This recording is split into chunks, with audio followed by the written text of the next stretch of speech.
12일 사설 칼럼 대쪽을 보겠습니다.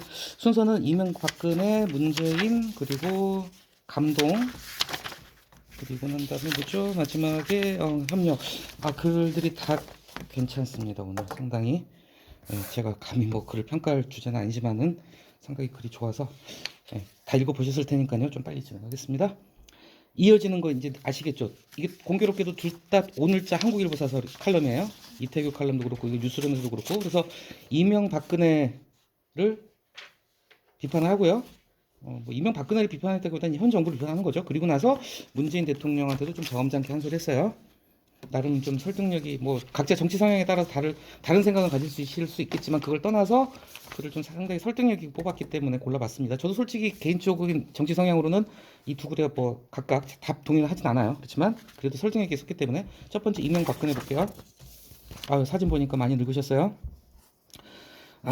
최근 나라가 돌아가는 걸 보면 나라가 회귀한 것 아닌지, 저 같으면은 그냥 좀 더 와닿는 표현을 쓴다면 거꾸로 돌아가는 게 아닌지 그냥 우리말로 풀어줬으면 좋았을 것 같아요. 그죠? 회귀한 거 그러면 잠깐 멈칫하잖아요. 뭐라고? 근데 나라가 거꾸로 돌아가는 것 아닌지 그러면 좀 더 이렇게 좀 더 와닿는 표현이잖아요. 이건 약간 좀 제 의견입니다. 나라가 거꾸로 돌아가는 건 아닌가 착각이 든다. 자, 그쵸. 지금 우리가 여러 번 모든 사설들이 다 그래요. 지금 너 죽고 나 죽자. 너 죽고 나 살자. 완전 이거잖아요. 그쵸? 내 편 아니면 모두 적. 이분법 논리 지금 굉장히 좀 극심합니다. 뭐 제가 저보다 연배가 많으시니까 더 정치를 오래 보셨겠지만 이런 극단 대결 양상은요 진짜 없었던 것 같아요. 자, 주요한 축은 역사 원래 축이라는 표현을 왜 썼을까 잠깐 좀 의문이 들었는데 틀린 건 아닙니다. 자, 뭘 두고 싸우느냐, 어떤 싸움의 대상, 어떤 그 싸움이 벌어지는 그라운드가 바로 역사와 언론 부분에서 이제 그렇다 얘기를 한 건데요. 이제 차례차례 그 다음에 두 번째, 세 번째, 네 단락, 세 단락에서는 역사 얘기를 하고 있고요. 그 다음 단락에서는 또 이제 언론 얘기를 했습니다. 자, 역사 언론에서 굉장히 근데 이게 역사하고 언론 부분은요. 제가 봤을 때 지금만이 아니라 문재인 때나 박근혜 때나 이명박 때나 어느 정권에서든지 간에 보수가 잡건 진보가 잡건 어느 정권에서나 가장 첨예하게 부딪히는 부분이 바로 역사하고 언론 부분이라는 생각이 들어요. 그 뒤에도 나왔잖아요. 재탕 삼탕이다. 자, 그 다음 달에서 역사 전쟁 들어갑니다. 뉴라이트를 처음으로 말을 만든 사람이 누구냐면요. 뒤에 나오지만 이동관 씨예요. 지금 방통위원장으로 컴백한 MB의 오른팔, 이명박의 오른팔. 이동관 그 지금 현재 방통위원장이 뉴라이트란 말을 갖다가 물론 그 전에 있었는지 모르겠지만 굉장히 이렇게 공론화 시켜가지고 흔한 일반 명사로 만든 사람이라고 해요. 역사 전쟁 뉴라이트 뭐 다 아시죠? 자, 뉴라이트가 누군가 바로 이명박 아까 말씀드렸죠. 이동관입니다. 이명박 정권 개국공신의 한 축이었고 그리고 박근혜 정권 때는 역사교과서 국정화 이거 기억하실 거예요. 역사교과서를 갖다가 그냥 한 권으로 국정화 시키면서 자기들 정권 입맛에만 맞게 하겠다고 하다가 결국은 판정패 결국은 무산됐습니다. 자, 그 뉴라이트 사관이 계속 이어지고 온다는 거죠. 이건 뭐 오해하지 마세요. 뉴라이트 사관의 대표적인 특징이 뭐냐면요. 철저한 반공주의. 북한은 절대 인정 안 합니다. 그러다 보니까는 조금이라도 빨간색이 들어가면 독립운동이고 야바리고 다 없는 거예요. 그냥. 그래서 지금 홍범도의 사태가 벌어진 거예요. 게다가 뉴라이트 사관의 가장 핵심적인 건요. 일본하고 협력을 강조해요. 심지어는 그래서 일본의 식민 지배까지 그 정당화 시켜버리는 쪽까지 극단적으로 가면 그럽니다. 일본이 있었기 때문에 우리가 이렇게 사는 것 아니냐. 이게 굉장히 말 조심해서 해야 되는데요. 틀린 건 아닌 걸 수도 있어요. 뭐냐면은 일본이 철도 깔아줬어요. 전기 놔줬어요. 그건 사실입니다. 솔직히. 우리 힘으로 못했을 수도 있어요. 그렇기 때문에 이건 솔직히 좀 논쟁이 되는 부분이고 뉴라이트가 강조하는 거는 일본이 우리 전기 깔아주고 철도 깔아주지 않아요. 경부선 경의선 다 일본이 깔을 거거든요. 사실. 근데 엄밀히 따지보면요. 일본의 의도를 생각해야 돼요. 왜 걔들 왜 깔았겠어요. 러일 전쟁을 하기 위해서 전쟁 대륙으로 쳐들어가기 위해서 깐 건데 자기들 이익을 위해서 깐 거거든요. 솔직히. 그리고 식민지 말 그대로 지진 많고 태풍이 맨날 시달리고 하니까 좀 더 안전한 자연환경적으로 안전한 한반도에다 자기 식민이란 게 뭡니까? 식물식재 국민 민자잖아요. 자기네 일본 백성들을 갖다가 안전한 곳에 심기 위해서 우리를 개발한 거죠. 이건 좀 그렇게 저는 봅니다. 어쨌건 뉴라이트 사관은 그래요. 그래서 뭐 홍범도 사태 지금 벌어지고 있죠. 자, 그런데 이제 여기서 이제 참고로 한국일보 굉장히 중도적인 기계적인 중도 입장을 보여요. 그래서 오늘도 보면은 이명 박근혜 윤석열 때려까고 문재인 대통령한테도 쓴소리 한마디 했잖아요.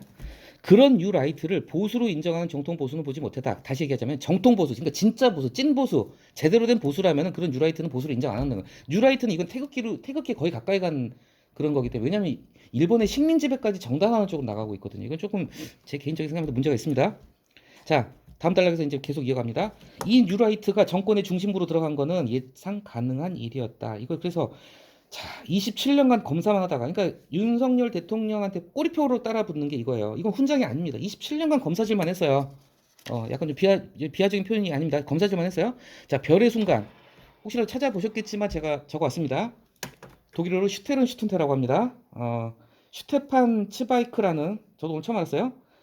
이 학자가 인류의 별의 순간이라는 책에서 쓴 표현인데, 이게 저도 솔직히 고백하는데 오늘 처음 봤는데, 김종인 씨는 참고로 굉장히 성향이 왔다 갔다 해요. 노무현 때도 중용이 됐었던 사람인데 결국은 또 반대 진영으로 가서 국민의힘 비대위원장도 했어요. 이분 민주당 비대위원장 전문이에요, 이분이. 자, 김종인 비대위원장이 당시 국민의힘 비대위원장일 때 윤석열을 갖다 이렇게 표현한 거예요. 별의 순간이다. 별의 순간이 뭐냐면 말 그대로 결정적인 순간, 운명적 시간. 그러니까 제가 보기에 정말 윤석열 대통령 같은 경우 사주팔자가요, 진짜 엄청난 사주팔자입니다. 평검사로 그냥 이렇게 좀 한직에서 머물다 사시도 되게 늦게 됐거든요. 사법시험도 구수를 했다고 그러죠. 그래서 검사만 하다가 결국 검찰총장까지 가고 결국 대통령까지 됐어요. 엄청나죠? 별의 순간 아주 그냥 극적으로 로또 맞았다고 보시면 됩니다. 한마디로.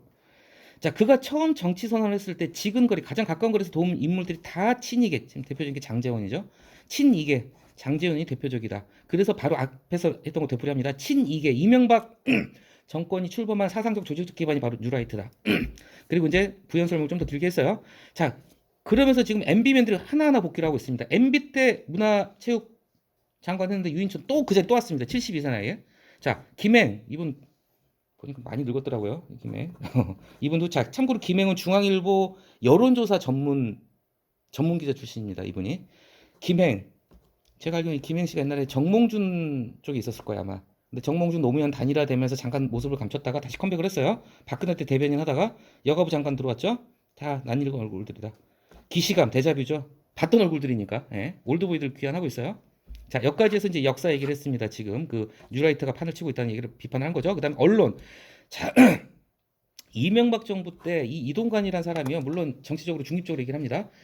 보통의 평가를 얘기하자면 이분은 굉장히 깡다하고 좋은 분이에요. 센 분이에요. 이번에도 청문회 할 때 그랬대요. 야당 의원들이 민주당 의원들이 이제 자꾸 논란이 좀 많아. 이분도 뭐 재산도 좀 문제가 있고 물러날 생각 없냐고 막 공격을 하니까 씩 웃으면서 그랬다는 거예요. 점심 먹으면서 한번 생각해 볼게요. 그랬다는 거예요. 보통 분 아니에요, 이분도. 자, 이분을 갖다가 다시 방통위원장으로 온 게 상징적 조치다. 이것만 보더라도 이 정권이 언론관이 어떤지 MB 때 언론관 재판박이다. 되풀이되는 거다. 자, 이미 실세 앞에 또 나왔죠. 장제원 최고 실세입니다. 장제원. 참고로 얘기하자면요, 이건 그냥 격가지로 알아도 돼요. 윤석열 대통령이 최측근 국회의원이 두 명이 있어요. 장제원하고 권성동.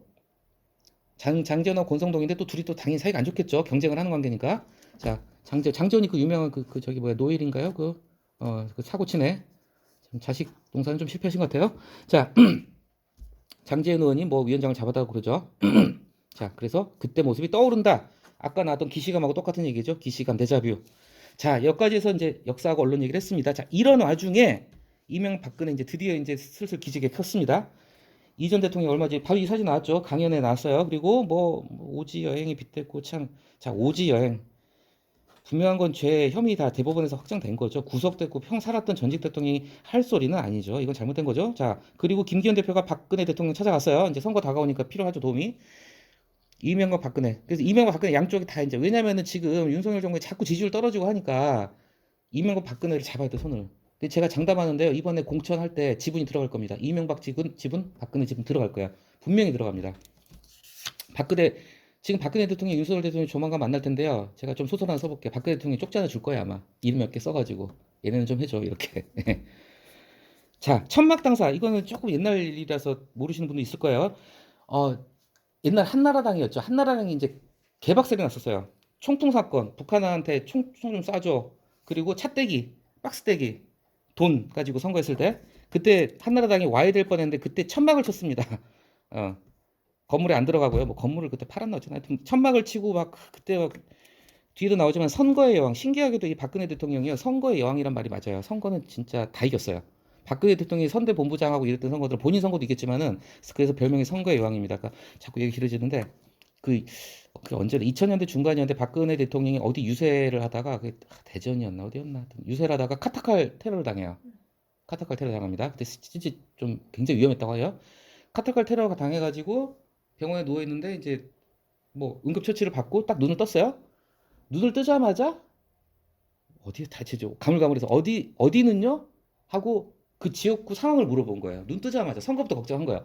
근데 이게 이제 보도가 대대적으로 되면서 선거를 쓸었죠 그때. 그때 그 어디는요 하는데 그 어디인지 한번 찾아보겠습니다. 자, 그래서 어쨌건 이런 그러니까 지금 윤석열 정부가 결국은 MB 이기다, 박근혜 이기다 이런 얘기가 나온다는 거죠. 자, 그래서 이제 이런 점을 비판하면서 자, 앞에 이명박근혜 얘기를 갖다 길게 얘기했어요. 주로 부정적인 면을 많이 부각을 했죠. 결국 하려는 얘기는 뭐냐면 기승전 윤석열 비판입니다. 현 정부 비판. 자, 의문이 드는 게 있다. 너네 이렇게 하면 잘 풀릴 것 같니? 하고 물어보는 거예요. 아니야, 그럴 거 아닐 거야. 그런 얘기 하는 거예요. 자, 총선이 코앞인데 역사 언론 전쟁이 불을 지핀다. 왜 상식적이지 않을까요? 중요한 거는 말씀드렸잖아요, 여러 번. 상식적으로 중도 싸움이에요, 중도. 중원 전쟁입니다. 각자 어차피 찍을 사람 찍어요. 민주당 찍을 사람 계속 민주당 찍고 국힘 찍을 사람 계속 국힘 찍어요. 결국은 스윙 보터들 이렇게 그네처럼 왔다 갔다 하는 이 스윙 보터들의 마음을 사로잡아야 되는데 있던 보수표마저 떨어져 나갈 정도 극단적으로 가고 있으니까 여권 내부에서도 보수 언론에서도 비판이 나오고 있는 거예요. 그래서 보수 중에서도 윤석열 보수만 이거 참 재밌는 표현인 것 같아요. 우리 채 걸으면은 뭐만 남고 알갱이 굵은 것만 남고 가는 건 다 밑으로 딱 빠지잖아요. 윤석열 보수만 남기고 다 걸러내는 모양새다. 자, 그렇다면 왜? 한 정치평론가 누군지 모르겠어요. 해석이 인상적이다. 자, 여기서 뒤에 이제 문재인 대통령을 자연스럽게 넘어갑니다. 문재인 정권이 준 반면 교사니까 문 대통령도 사실 그랬어요. 문 대통령이 임기 동안 지지율은 굉장히 높았어요. 50%에 육박한 지지율을 갖다 임기 말까지 유지하긴 했지만 문 대통령도 정치적으로 봤을 때 자기 진영만 바라본 정치를 했던 거는 사실이라는 평가가 많습니다. 사실은. 그래서 문재인 정권도 못지않게 좌파적인 어떤 정책들, 특히 대북 문제에 있어서는 정말 좀 진짜 많이 비판을 받아야 될 정도로 정말 너무 북한의 저자세 얘기를 했고 제가 말씀드렸죠. 연락사무소를 갖다가 몇백억 지어가지고 지어줬는데 그걸 갖다가 김여정이 하루아침에 폭파시켰어요. 아무 말도 못했어요 우리. 자, 그래서 문 대통령도 비판받을 구석이 있었죠. 근데 그 똑같은 거다. 문재인 한 짓하고 똑같은 거 아니냐. 그렇게 전 정권 탓을 하면서. 자, 진영이란 말을 좀 유심히 봐주십시오. 자주 반복되는데 뒤 칼럼에 또 나옵니다. 쉽게 해서 진영이라는 거는 전쟁을 할 때 이 진짜 그 진영이 그거예요. 전쟁할 때 우리 진영. 그러니까 핵심이죠. 자기를 지지하는 세력의 핵심들. 그렇죠? 극좌 극우를 표현한다고 보시면 될 것 같아요. 극좌 극우와 같은 어떤 극단적인 진영은 일단은 정권을 지키는데 도움이 되겠죠. 기본으로 내가 뭐 속된 말로 안전방을 먹고 들어가야 되는 부분이 있으니까. 그런데 자, 멋진 표현입니다. 진영은 정권을 지키는 데 도움이 될지도 모른다. 그런데 정권을 무너뜨리는 건 국민이었다. 진영만 보고 가다가는 국민이 심판을 하겠다. 그런 얘기했잖아요. 그죠? 자, 윤 대통령이 반면 교사로, 그러니까 따라하지 말라는 거죠. 따라하지 말고 역으로 따라하지 말라는 거. 쉽게 해서 이명박 박근혜 정부 때 잘못을 따라하지 마세요라고 쓴소리를 한 겁니다. 제목을 다시 볼게요. 이명박근혜 그림자잖아요. 그림자. 양다리 아니라 응다리입니다. 어두운 면을 자꾸 왜 반복을 하니 이렇게 비판을 하는 글이었습니다. 바로 이어서 볼게요. 이태규 칼럼 똑같은 한국일보입니다. 그러니까 저는 오늘 이거 보면서도 정말 한국일보답다는 생각을 했어요. 잠깐 좀 이게 지나칠 정도로 기계적인 중립에 약간 집착하는 매체라는 생각을 많이 합니다.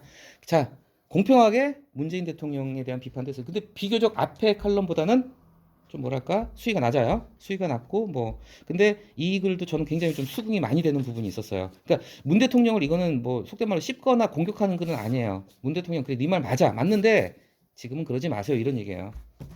읽어보셨을 테니까요. 자, 이게 지금 이 사진이 지금 주제입니다. 문재인 대통령이 그동안 SNS 통해 가지고 굉장히 정치 현안에 대해서 이렇게 한마디씩 던졌는데 자, 이날이 무슨 날이었냐면요. 19일 이날이 이재명 대표 단식한 거 가서 저기 문병한 날이었어요. 이날 굉장히 센 톤으로 문재인 대통령이 참고 참다가 발언을 쏟아냈습니다. 지금 문제의 그 장소가 바로 이거였어요. 자, 뒤에 배경화면 보시겠어요? 누구 사인이죠? 김정은하고 문재인 사인이죠. 9.19 군사합의 때 서명했던 그걸 갖다가 이제 띄운 거예요. PT에다가 김정은하고 문재인하고 사인이 들어가 있죠.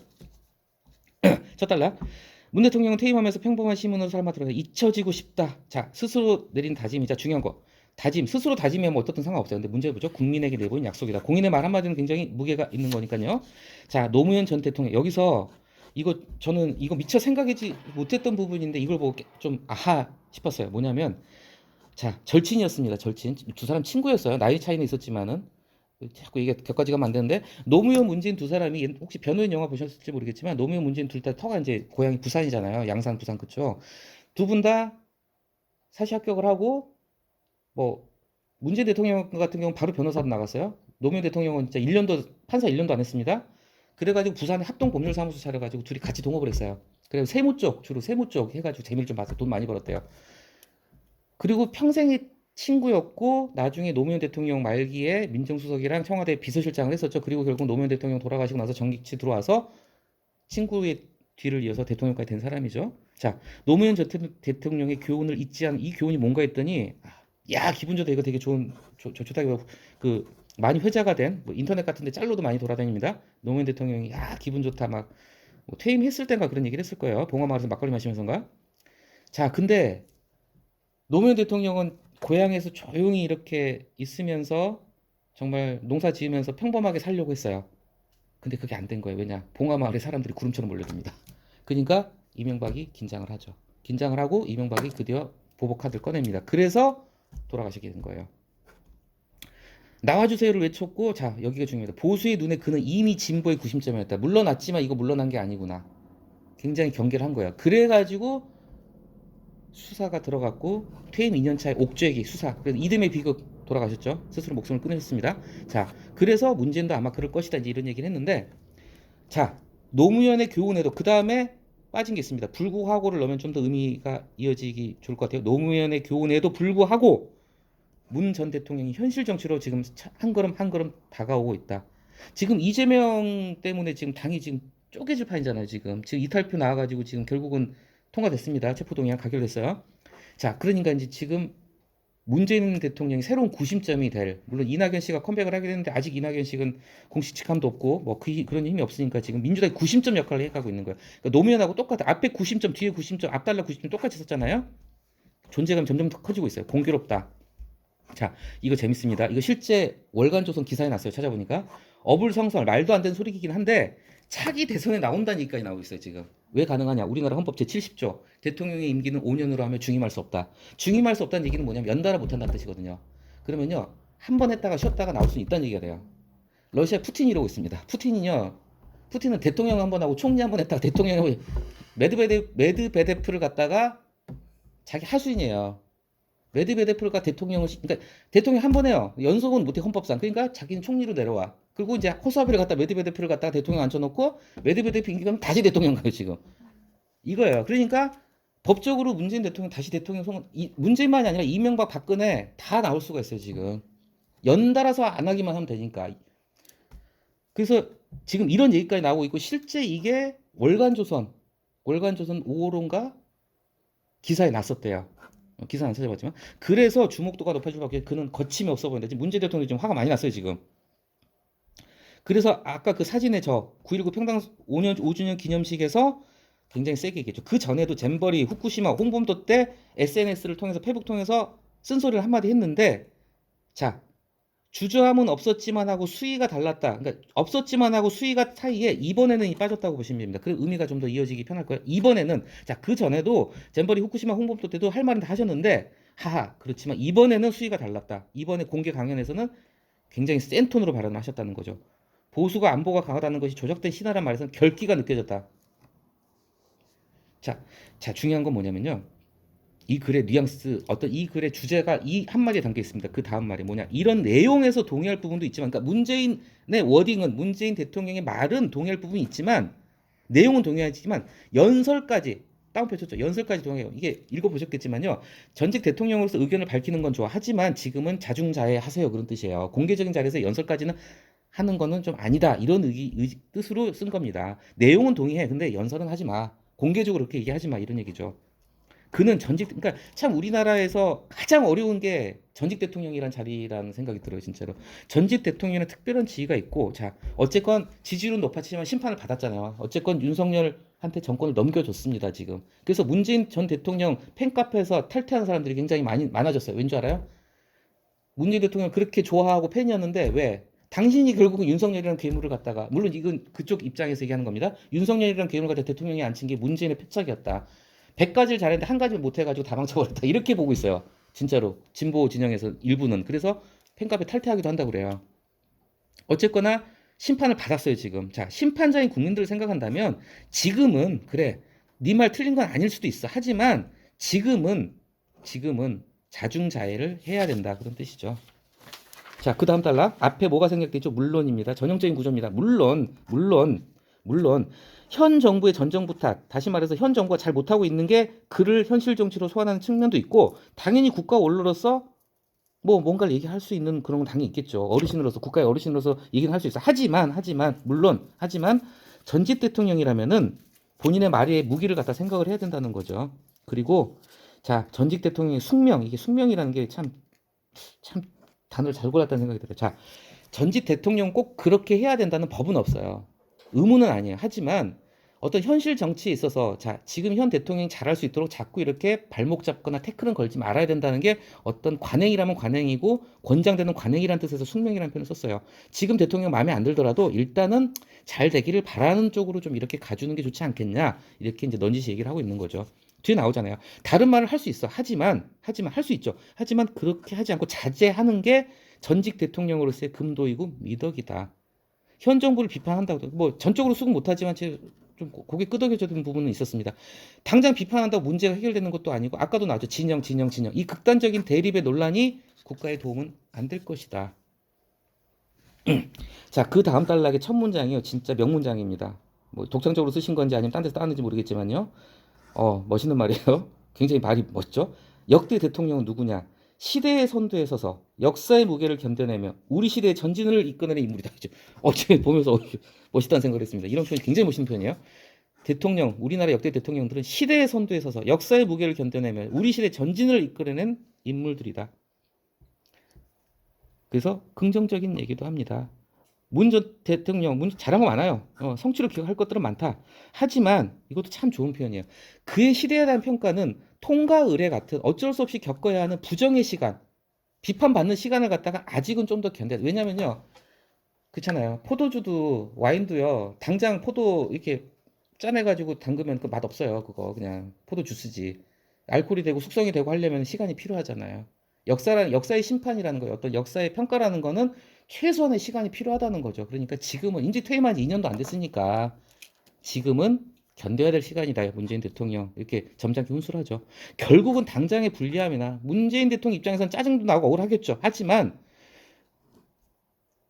그 언행과 처신에 있어서 처신 틀린 표현 아닙니다. 언행과 처신에 있어서 국민만 바라보고 묵묵히 지금은 가만히 계세요. 게다가 지금은 정상이 아니라 이거죠. 대화 협치가 사실 위기의 시간이다. 여기서 전직 대통령까지 나서버리게 되면 대립은 더 극단화가 될 것이고 국론은 더 분열될 것이다. 그런 의미에서 이제 자중을 요청을 하는 글입니다. 전직 대통령, 문재인 대통령, 당신마저 자기 합리에 빠진다면 이거는 결국 진영의 수장, 각 극단의 대립에 있어서 그 수장일 뿐이 된다는 거죠. 글 하나하나가 굉장히 좀 주옥 같은 표현이라는 생각이 들어요. 굉장히 이 문단 같은 경우는요, 정말 금쪽 같은 문단이라 뭐 제 개인적인 생각으로는요. 왜냐면 정말 끄덕끄덕이 저절로 되는 그런 글들이요. 뒤에도 정말 멋진 표현이 계속 나옵니다. 자, 현직 대통령 윤석열보다 당신 문재인이 더 위대하고 능력 있고 성취의 시대를 거뒀다고 생각하다면 그렇게 생각할 수도 있어. 하지만 아직은 시간이 때가 아니라는 거죠. 아직은 지난 대선에서 문재인 다 잘한 거 아니잖아요. 그죠? 통계 조작했죠. 집값 그렇게 뛰어가지고 부동산 정책 대실패 만들어놨죠. 잘못한 거 많이 있어요. 북한한테 핫찍소리도 못했죠. 자, 그렇다면 반성은 해야 되겠죠. 당연히. 그렇죠? 자, 다음 달락 보겠습니다. 전직 대통령에 대한 국민의 바람. 여기서 바람 윈드 아니죠. 원하는 거. 우리가 굉장히 잘못 쓰는 표현이 대중가요 가사에도 많이 나오죠. 바램, 노사연의 바램. 바램 틀린 말입니다. 바람입니다. 바람. 국민의 바람은 소박하다. 그쵸? 그래서 지금 평산 거기 책방 여시고 빵도 팔고 그런다고 하시는데, 근데 이제 좀 자제하세요 그런 거죠. 예. 이 단락에서 마지막 문장. 우리 사회 심각한 국론 분열의 출발점이 바로 전직 대통령이기도 했다. 박근혜 대통령이 탄핵되는 순간부터 태극기 부대가 이제 그쯤에 이제 태극기 부대가 생기기 시작을 했고 정광훈이 나타났고 그래서 극우 세력이 준동을 했고 뭐 꼭 극우만이 아니죠. 뭐 지금 이재명 쪽 같은 경우 어제 국회 날 가서 그냥 난리쳤다면서 개혁의 딸들. 예. 자, 마지막 단락에서 이제 결국은 이제 정리를 합니다. 이거는 좀 제가 조금 약간 좀 이 단락에서는 좀 물음표를 쳤습니다. 자, 이명박 박근혜는 좀 이미 반성의 시간을 가졌다고 본 건지 모르겠지만 앞에 글하고 이어지는 거예요. 이명 박근혜 두 전직 대통령 행보를 넓힐 개연성이 충분 이미 넓히고 있어요 지금. 측근 당선 말씀드렸죠. 공천 이제 쪽지 줄 겁니다. 분명히. 존재감을 회복하고 자 사법적 단죄 근거를 자 두 사람 명예회복을 하려고 할 거예요. 둘 다 사법적으로 대법원에서 판결 받아가지고 감옥 갔다 온 사람들이에요. 그럼으로써 자신의 명예를 회복하려고 할 거예요. 사법적 단죄 근거를 흔들려고 할 것이다. 자, 최근 5년 만에 연설에서 수감 똑같이 나오죠. 지금 이어진 사설입니다. 오지여행, 이명박 심리가 이에 겹쳐있다. 그러나 얘네는 그렇다 치더라도 문재인 대통령 당신은 아직은 자중자애라. 그 얘기를 하고 있습니다. 그러면서 마지막에 자, 당시 문재인 대통령이 됐던 게 그 박근혜 대통령이 탄핵됐던 게 촛불혁명의 뭐 촛불혁명 촛불시였죠. 그때 나라다운 나라 그래가지고 문재인 대통령의 슬로건이 나라다운 나라였잖아요.